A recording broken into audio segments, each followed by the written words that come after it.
This coverage of MWC is brought to you by Bitdefender Mobile Security. Huawei's largest tablet offering here at MWC can do more than you might think. Hey, it's Joshua Vergara from Android Authority. What's going on, everybody? And this is the Huawei MediaPad M1. The design of the 8-inch MediaPad M1 borrows a couple of design cues from the HTC One, as is probably what you're going to think when you first take a look at this tablet. But it does rock the look very graciously, and the end result is still an overall good-looking tablet, so maybe it doesn't matter as much. The M1 is just 7.9mm thick, which is less than most devices competing in its class. It's also pretty light for an 8-inch tablet at 329 grams. We are looking at an all-metal device with a clean design that has a premium feel beyond its mid-range specification sheet, and it is also available in gray and white.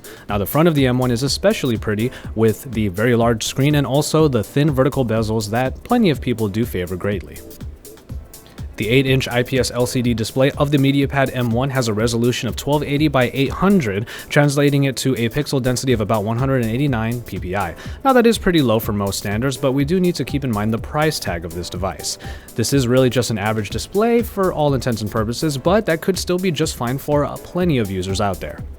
The MediaPad M1 is also powered by an in-house made high-silicon quad-core processor clocked in at 1.6 GHz, and combined with 1 GB of RAM, the processor should do a good job of powering the user interface, though we won't really vouch for more intense activities like, let's say, multitasking and high gaming.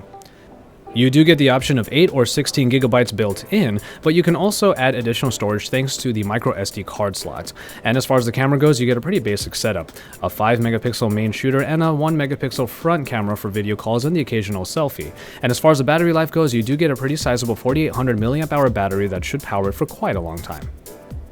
And finally, when it comes to the software, the Emotion UI Android overlay on the MediaPad M1 is designed to be as easy to use as possible, hence the lack of an app drawer that's present on most Android devices. I do understand, however, if that's a bit of a turnoff for some of you out there, but it is a motif of Huawei software.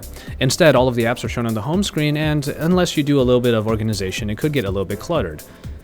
Huawei also went for a very bright and colorful aesthetic with their software, which was rather easy on the eyes. Overall, it does get the job done, and you should be able to get quite a bit done in this software without really too much fuss at all.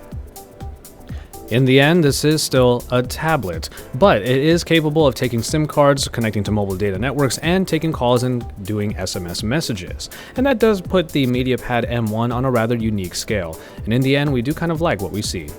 So this is Joshua Vergara from Android Authority reporting to you live from the Mobile World Congress here in Barcelona, Spain.